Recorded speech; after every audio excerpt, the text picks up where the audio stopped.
नमस्कार एंड जय गुरु। स्वागत है हार्टलैंड डायरी पे। आज का मुद्दा है कि डोनाल्ड ट्रंप का second term has suddenly gotten very very interesting.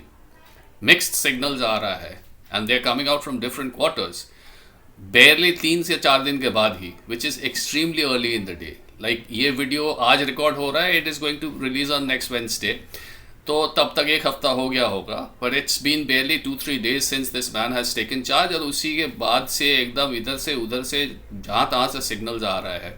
तो एक वीडियो में तो सारे डेवलपमेंट सब डेवलपमेंट शेयर करना इम्पॉसिबल है, and I am not even trying that. I am just going to present 3 developments that I personally find very interesting. तो इस वीडियो को एंड तक देखिए एंड प्लीज़ लाइक और शेयर कीजिए। Again goes without saying, those that are watching for the first time, please press the subscribe button and the notification icon. By the way, thanks to you all, we have crossed 1000 subscribers. My heartfelt thanks for that. लेकिन इसके साथ साथ Heartland का एक next milestone है, that of 2000 subscribers. तो Heartlanders, please help spread the news about the channel. ये मेरा रिक्वेस्ट है आपसे. For objective analysis, please share it in your network. Please share the news of the channel in your network. Please share videos in your network. We hope to cross 2000 subscribers real soon. Okay, coming back to Donald Trump and Donald Trump का interesting सा 3-4 दिन का जो भी अभी तक हुआ है. I am going to place in front of you 3 major developments. 3 developments जो मेरे नज़र से विच कुछ impact the near future in a major way. Point number 1 है विवेक रामास्वामी का एग्जिट. H1B वीज़ा को लेकर विवेक रामास्वामी ने एक ट्वीट किया. The crux of it was, we are going to post that tweet है. ऐसे कुछ लिखा था जिसमें लगा कि he is being critical of the American work culture. He use a particular phrase कि अमेरिकन वर्क कल्चर में या स्पेशली प्रोफेशनल वर्क कल्चर में मीडियोक्रिटी का सेलिब्रेशन है, मेरिटोक्रेसी का नहीं, एट्सेट्रा एट्सेट्रा. इसमें the MAGA crowd, make America great again, which is basically white American Christians voter जो क्राउड है, वो चारों ओर से इसके ऊपर टूट पड़ा, अटैक किया सोशल मीडिया में. वैसे इंटरेस्टिंग बात यह है कि इलॉन मस्क ने भी ऐसा ट्वीट किया था कि H1B वीज़ा इज़ इम्पॉर्टेंट क्योंकि अमेरिका का वर्क कल्चर बिगड़ा हुआ है. लेकिन हो सकता है विवेक का ब्राउन स्किन है बोल के विवेक के ऊपर ज़्यादा टूट पड़ा. तो अगली side of it came out, and the ugly side of it was the white Anglo Saxon Protestants American, जिसको वैस्प बोलते हैं हम लोग, WASP, wasp. They began abusing not just Vivek Ramaswamy, they began abusing Indians in general and saying that they preferred. ये भी interesting है. Now they started then at that point in time, 2-4 दिन पहले, 6 दिन पहले, ट्रंप के president बनने से पहले, मतलब ओथ लेने से पहले, they started saying that they preferred Latin and Spanish immigrants and not Indian, because if apparently Vivek को अगर उसका मौका मिल गया, विवेक हैज़ हिज वे, तो वो फिर पूरा अमेरिकन वर्किंग क्लास को इंडियन वर्किंग क्लास से सब्सिट्यूट कर देगा. तो डोनाल्ड ट्रंप ने ये देख कर ना तो विवेक को बैक बेंच कर दिया. अभी न्यूज़ है कि Vivek is getting ready to run for the governor of Ohio. Now why did I say Vivek Ramaswamy का exit is interesting? Vivek Ramaswamy का exit is interesting because of the white American backlash. Since this has happened, I have read at least 10 opinion pieces. I have watched a couple of videos, and this opinion pieces जिसको मैंने पढ़ा, ये सब are from some very well known and accepted conservative political analyst in the USA. And they have been fairly open about the India hatred. बहुत जल्दी they have been very quick to point out कि एक Mexican gardener और a Puerto Rican garbage collector is not the problem. तो illegal immigrant में क्या होता है? illegal immigrant में there is a certain level जिसके ऊपर ये लोग नहीं जा पाते हैं. So gardening में, garbage supply में, garbage collection में, ये सब में ये लोग confined रहते हैं. So they are not the problem. The problem is Indians, क्योंकि Indians take up a major chunk of the white collar working space, a major chunk of the academic space, a major chunk of the software space. They also say that if America is trying to bring back the industries, कौन काम करेंगे उस industries में? H1B visa में जो Indians है, because there is a fair chance that if India can populate the high-tech assembly line, then India can populate the conventional assembly line as well. इसका एक और इशू है पैसा, पेमेंट. ऐसा है कि Indians don't mind getting less paid compare to the Americans. तो फिर अगर इंडियंस एक वर्किंग क्लास बन जाता है who don't mind getting paid less, फिर अमेरिकन मिनिमम वेजेस क्या चला जाता है प्रॉब्लम में. So what happens to those millions of white Americans? Now ये जो ओपिनियन सारे निकले हैं in all of this opinion pieces and all this really caught up, तो इसको लेकर ट्रंप थोड़ा बैकफुट हो गया है विवेक रामास्वामी का इशू को लेकर. So this started even before Trump ascended into the presidential office. और अभी पब्लिक का ओपिनियन जो है उसको शांत करने के लिए he is pushed Vivek out from the spotlight. लेकिन ये विवेक को स्पॉटलाइट से हटाने से द गेम बन गया है ज़्यादा इंटरेस्टिंग इन अदर एंगल, क्योंकि विवेक के जाने के बाद डोज में, department of governmental efficiency, DOGE में फिर रह जाता है Elon Musk as the only one decision maker. There is also another assumption making around. वो सब पे फोकस नहीं करेंगे कि विवेक क्यों चला गया एटसेट्रा एटसेट्रा. कोई बोल रहा है कि एलॉन मस्क और विवेक रामास्वामी दो अल्फा है, ये दोनों के बीच चल रहा था, उस पर फोकस नहीं करेंगे. The fact is that yes there was a backlash. The fact is Trump को विवेक रामास्वामी को हटाना पड़ा है. द फैक्ट इज अगर ये जाने के बाद से दूसरा एक डिपार्टमेंट विच इज डोज, उसमें फिर रह जाता है Elon Musk, who is the only one person who is going to act as a decision maker. First point के बाद अभी आ जाते हैं सेकेंड पॉइंट में विच इज डोज. ध्यान से सुनिएगा. Conceptually what is dose? Conceptually अगर हम डोज को एनालाइज करने का कोशिश करें तो डोज है एक external body. Now this is very important, this word external body, external word is important. Dose is an external body जो कि फेडरल गवर्नमेंट का एडवाइजर बन के स्ट्रेटेजिक गाइडेंस देंगे. ठीक है, किस पे गाइडेंस देंगे? Reduction of expenditure and bureaucracy. खर्चा कमाओ, आदमी कमाओ. जो स्ट्रक्चर्स है उसको डिसमेंटल करो, उसको रीबिल्ड करो कम करके. जो रेगुलेशन है उसको डिसमेंटल करो, कम रेगुलेशंस रखो. और गवर्नमेंट का जो मशीनरी है, make it more tech savvy, make it more innovative, so on and so forth. On the face of it which is absolutely fine. In fact बहुत सारे Indians, thousands if not millions, thousands of Indians took to the Twitter and took to other forms of social media and praised it. लेकिन and here is what probably no one has evaluated, was what probably no one has shared with you. I think I would be one of the first person to talk about it. ये जो मैंने बोला ना कि ये external बात पे ध्यान दीजिए, because of its external nature. Dose तो फिर गवर्नमेंट एजेंसी नहीं है, ये आपको सबको पता है. लेकिन then what is Doge? Then Doge becomes something that is paid for by the government and paid for by the taxpayer, लेकिन it remains unaccountable to those who pay for it. Government से पैसा ले रहा है लेकिन government के तरफ उसका कोई अकाउंटेबिलिटी नहीं है. टैक्सपेयर का पैसा से डोज बन रहा है और डोज चलेगा भी, लेकिन टैक्सपेयर की तरफ उसका कोई अकाउंटेबिलिटी नहीं है. इसका मतलब क्या हो रहा है? An external entity with an internal control and controlled by Elon Musk. On the face of it, Musk का टेक prowess है, सुपर डुपर सक्सेसफुल है, उसके जैसा फ्यूचरिस्टिक विजन किसी के पास नहीं है. Okay, you also have to remember that he is Donald Trump's chief backer. जब ट्रम्प का कोई नहीं था, अचानक ट्विटर उसके पास खड़ा हो गया उसके साइड में, and the rest is history. ठीक है, आई मीन सो बनता है कि that would be Trump's way of expressing his gratitude by keeping Elon Musk close to his team. Objectively, however, any external agency that is being run by a billionaire businessman who is into finance, who is into military and space research, who is into telecom and so on. उसके साथ एक कभी था विवेक Ramaswamy. Now he has been moved. Now this has conveniently become a one-man show. Now Elon Musk is a phenomenally successful businessman. SpaceX तो अभी छा गया है शायद. I was going through an article the other day. ये जो rocket फेरिंग का जो है, आउटर स्पेस में जो रॉकेट फेरिंग का बिजनेस चला है, SpaceX has taken 60% of the market from Boeing and Lockheed Martin.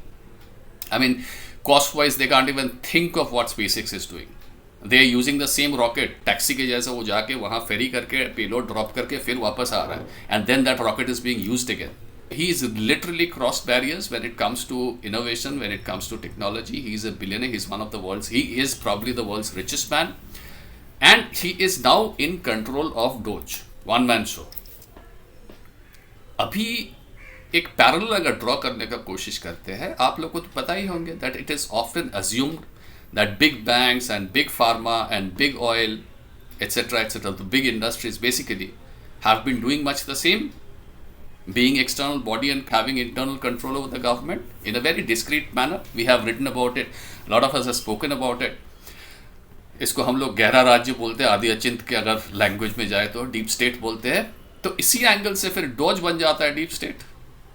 External body with internal control, no accountability, tax payer का पैसा, गवर्नमेंट के ऊपर बैठा है. और पहले जो डिफ्यूज स्ट्रक्चर था, there was a network of bureaucrats, there was a network of academia, there was a network of media, you had Bilderbergs group, you had this that CFR etcetera, you had billionaires, you had banks, you had finance, so on and so forth. सब अलग अलग अपना अपना agenda लेके चल रहा है, अलग अलग अपना अपना एजेंडा लेके गवर्नमेंट को इन्फ्लुएंस कर रहे हैं. Now this suddenly becomes one. The crazy thing about Musk is that he's like, not only one of the largest private contractor of the US government agency, thanks to Starlink and etc., but he has his interest in China too. Because China has massive funds parked in Tesla. So इसमें फिर open में आ जाता है clash of interest. DOGE का incharge is a man जिसका एक company is Tesla, जिसमें चाइना का बिलियंस और probably I don't know how many billions of dollars is parked. तो American voters voted for an American और बदले में उनको मिल सकता है, I am not saying that is what is going to happen, मिल सकता है चाइनीज इन्फ्लुएंस. लेकिन उस पर बाद में आएंगे, उस पर फ्यूचर में आएंगे. फिलहाल ऐसा लग रहा है कि Donald Trump is about to openly formalise the deep state structure. Now, openly is the operative word here. Okay. Openly क्या करेंगे, ये डोज को जब लेके आएंगे, he is then creating a structure where dose as an external body openly government को influence करेंगे. तो हो सकता है ये करके he is setting an example, he is setting a pattern for future. दूसरा देश भी उसको फॉलो कर सकते हैं. तो आपके दिमाग में बहुत सारे सवाल आ रहे हैं, आई एम श्योर मेरे दिमाग में भी है. बट देन अगेन वो सब बाद में उसको लेके बात करते रहेंगे. जब जब जैसा जैसा सवाल आता रहेगा, जब जब जैसा जैसा डेवलपमेंट होते रहेंगे, उसको लेके वीडियोस बनाते रहेंगे. फिलहाल ये एक सवाल आ रहा है अब मेरे दिमाग में, जो कि ये वीडियो का भी हेडलाइन है कि who is then leading, who would lead practically. Would it be Donald Trump और would it be Elon Musk?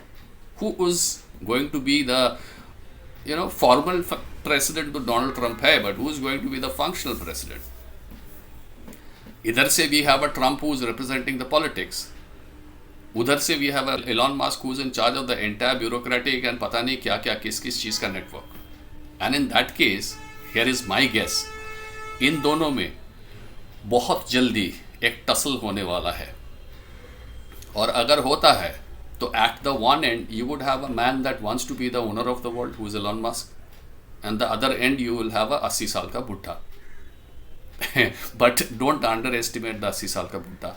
मतलब आप एक चीज़ सोच लो, उसके ऊपर क्रिमिनल केसेस था, उसके ऊपर इम्पीचमेंट था, उसको कांस्टेंट 5-6 साल 7 साल पता नहीं, वो जब से प्रेसिडेंट हुआ है तब से आज तक, और आगे भी चलेगा.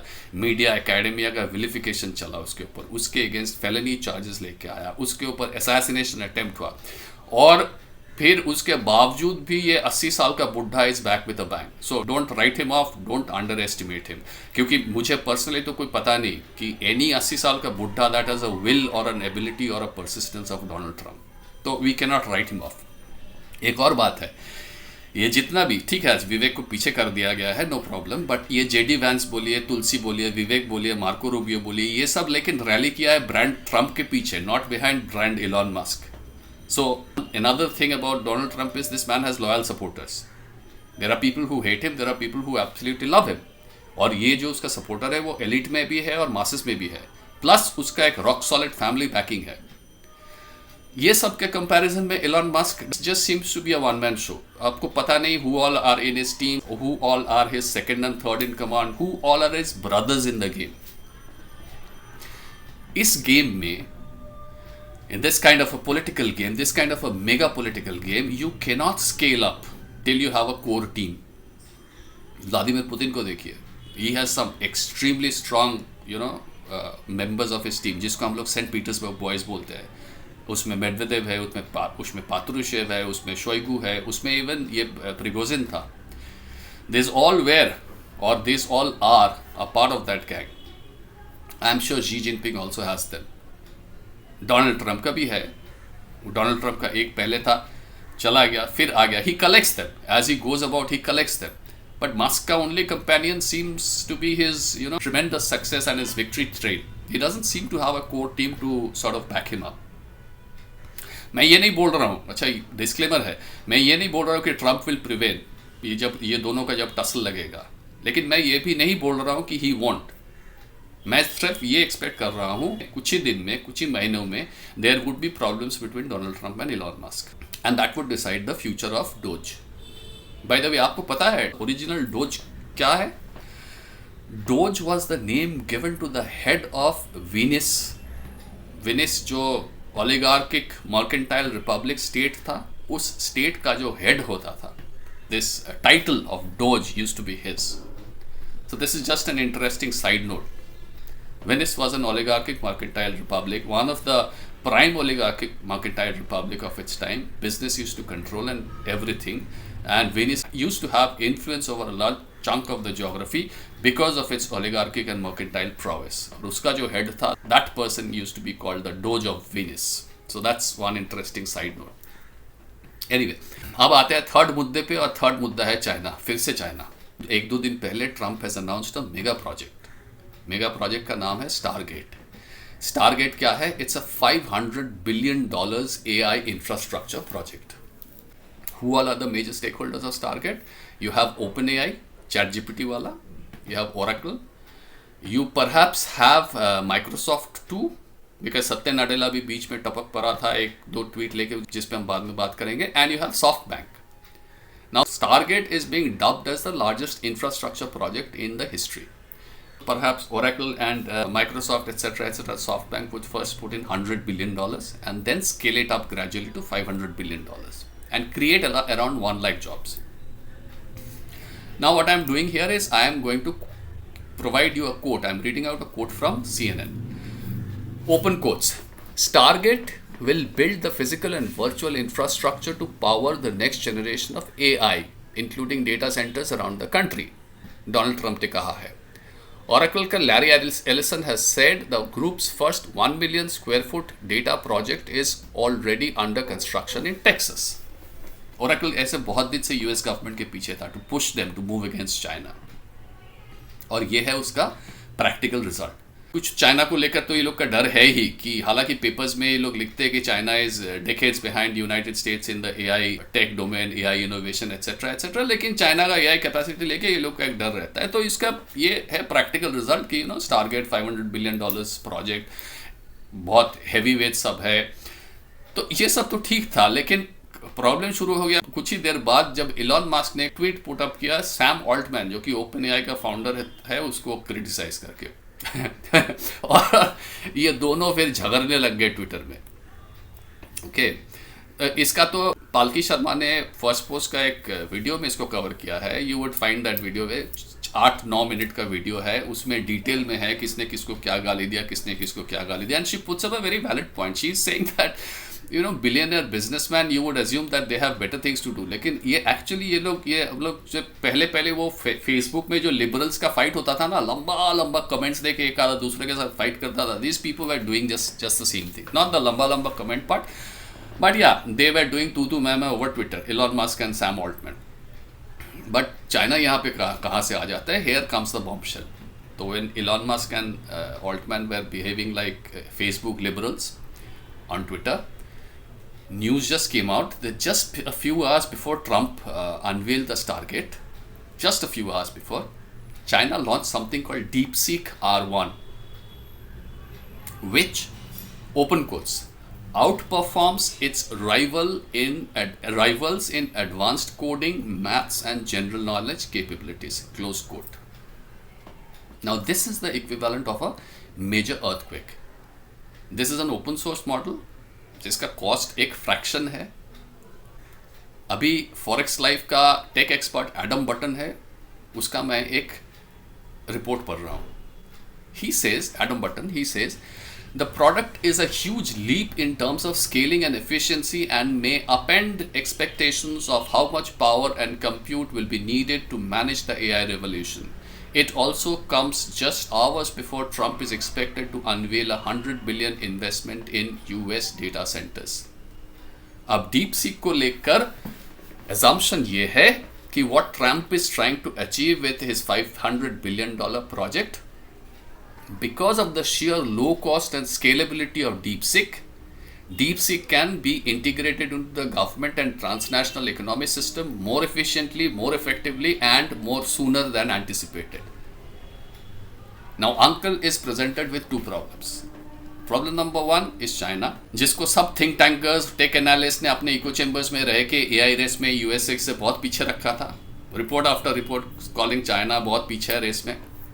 That same China has shocked them once again, which means Stargate तो अभी conceptual stage में है. It has to really gear up fast in the game, really fast in the game. Number two, ये important है. AI was supposed to be the main future tool of the unelected oligarchs. क्या tool of the unelected oligarchs? For effecting total societal, economic and ideological control. जो banker, bureaucrats, media, etc. were trying to achieve through wokeism and DEI and shit, AI was supposed to be the main tool for the future of that total societal economical control. So naturally, जैसे कि हम लोग दुनिया में ऐसे चलते आ रहे हैं, because of the global orders which is there, AI was supposed to be in the hand of non-governmental players, in the hands of oligarch and etc. The unaccountable play, the people who are unaccountable to the crowd, the unelected elites basically. AI was supposed to be in the hands of these people, but now turns out that they have a competition from a government, and that too Chinese government. Now interesting, एक और report है जो मैं पढ़ रहा हूँ to clarify the picture. This is political analyst Arnaud Bertrand. He says most people probably don't realize how bad the news about China's DeepSeek is for OpenAI. They have come up with a model that matches and even exceeds OpenAI's latest model 01 on various benchmark, and they are charging just 3% of the price. It is essentially as if someone has released a mobile on par with the iPhone but was selling it for $30 instead of $1,000. This is dramatic. What's more, they're releasing it open source, so you even have the option, which OpenAI does not offer, of not using their API at all and running the model for free yourself. If you are an OpenAI customer today, you're obviously going to start asking yourself some questions like, wait, why should I exactly be paying 30 times more? This is pretty transformational stuff. It fundamentally changes the economics of the market. So basically, it looks like the game has changed, all thanks to a Chinese company that just demonstrated how US tech restrictions can backfire spectacularly by forcing them to build more efficient solution that they are now sharing with the world at 3% of OpenAI's prices. As the saying goes, sometimes pressure creates diamonds. Okay, so all of this has happened on the very first week of Donald Trump. Vivek has been pushed out. अच्छा, incidentally तुलसी कबाड़ का appointment is also pending because of some legal issues, जिसको लेके कोई clarity नहीं है. Musk is now the de facto head of what looks like a prospective deep state. He is at the same time picking up fight with fellow oligarchs on social media. ये social media में है, बाद में ये कहाँ पे जाता है किसी को पता नहीं. Donald Trump announces a mega AI project, but China suddenly stole his thunder with something that has the potential to transform the AI scenario. Musk, as if on clue, has since began picking up issues with OpenAI, something that China has already capitalized on. On top of that, there is the entire Donald Trump team, which is filled with oligarchs and tycoons of predominantly American origin and outlook, that is waiting for their share of the pie. And no one knows their collective opinion about Elon Musk. And at the other end, दूसरा corner में, white Americans have suddenly realized that Indian techies are the problem, Mexican gardeners are not the problem, Puerto Ricans, garbage collectors are not the problem. And if this sentiment freezes over, अगर ये permanent हो जाता है कि Indian techies are the problem, Mexican gardeners are not the problem, फिर Trump का जो target है ये फंबल करेगा, क्योंकि हाईटेक वर्कफोर्स कहाँ पे है? अंकल के पास तो नहीं है. So if Trump's first term उसका जो पहला टर्म था 16 से 20, if it was made impossible because of external pressure, वो woke media, academia, judiciary, bureaucratic network, सब उस पर प्रेशर डाला था। अभी लग रहा है ट्रंप का सेकंड टर्म में एक्सटर्नल प्रेशर का जरूरत नहीं है, क्योंकि वो इंटरनली प्रेशर बिल्डअप हो रहा है, and this is started from the very first week itself, and this kind of an, for the want of a better word, eventful start, ये तो बहुत इवेंटफुल बिगिनिंग है, ये मल्टीपल डायरेक्शन में जा सकते हैं। और जब तक इसका पता नहीं होता है कि क्या हो रहा है एक आधा 10 दिन में, एक आधा वीक में, तब तक ये इंटरनेशनल अरीना में whatever Trump decision Trump takes is going to be affected by this tussle. जैसे उसने रशिया के ऊपर एक कुछ ट्वीट किया था कि come to the table blah blah blah, उसके जवाब में रशिया ने बोला है we have seen that, we have heard that, nothing changes. Okay, so even Russia knows that this man is distracted, he is not in the right shape to be talking sense about taking a crucial decision on something as big as Ukraine war. तो उसने भी एक tweet कर दिया करने के लिए, इसने भी बोल दिया कि हाँ देख लिया है, छोड़ो यार वो सब भूल जाओ, जैसे एसएमओ चल रहा है रशिया का यूक्रेन के ऊपर वो चलता रहेगा। एक और एग्जांपल है कि जब तक उसका इंटरनल सॉर्टिंग आउट नहीं होता है तब तक उसका एक्सटर्नल भी प्रॉब्लम में फंसेगा। फॉर एग्जांपल ग्रीनलैंड, एक वीडियो हमने बनाया था, वहाँ पे हमने बोला था कि Trump is on a quest for a stake in the Arctic. Incidentally and interestingly, it also might be a quest for Elon Musk, because CBS News says Greenland may have significant reserves of up to 31 different minerals, including lithium and graphite, both of which are needed to produce electric vehicle batteries, according to a 2023 report assessing the island's resources. These deposits are likely to draw the interest of Tesla CEO Elon Musk, who's become a close advisor to Trump after providing more than $270 million last year to back his and other Republicans' candidacies. So finally, now that I have discussed the three issues, the ouster of Vivek, after reading the effect of Vivek's tweet on MAGA American, Doge का objective analysis, and the fact that this is a formalization of deep state, 3 number issue क्या था? Deep Sea stealing the thunder of Stargate. So finally, here are the big questions from Heartland Dairy. Question number 1, how much of this is Donald Trump presidency and how much of this is Elon Musk presidency? Question number 2, how far will Donald Trump allow Elon Musk to climb? Question number 3, looking from the other angle, how far would Elon Musk need Donald Trump? Question number 4, how would Trump's core team calculate this tussle, this chess game which might just open up between these two alphas? How is Trump's core team going to calculate? Question number 5, very interesting, would the Democrats who are waiting at the sidelines suddenly change colors and line up behind Elon Musk before the end of 2025? Musk का क्या है? Musk is a businessman and who's got his focus. He is not bothered about politics, and he would not be bothered about politics because if somebody's focus is to take on the entire world, he is obviously not going to be bothered about a particular political party's ideology, and especially when he knows कि ये ideology को हम कभी भी change कर सकते हैं। और Democrats का तो पता है, they basically want a share of, everyone wants a share of the pie. कल उसको लगा था कि वो आइडियोलॉजी शेयर करेंगे तो राज कर पाएंगे, आज उसको हो सकता है इलॉन मस्क को देखकर लग रहा है कि यार ड्रॉप करो ये वो आइडियोलॉजी, इलॉन मस्क जो बोल रहे हैं उसके पीछे रह जाओ, you will probably be a part of the system that rules the world. So question number 5 is very interesting personally for me कि हो सकता है क्या ऐसा हो सकता है कि कल को डेमोक्रेट्स लोग अपना कलर चेंज करके इलॉन मस्क के पीछे आ जाए और इस साल के खत्म होने से पहले बिफोर द एंड ऑफ 2025 आ जाए. So these are the questions that I would leave you with, and at the same time I would keep you posted on the same. तब तक के लिए जय गुरु जी and जय हिंद.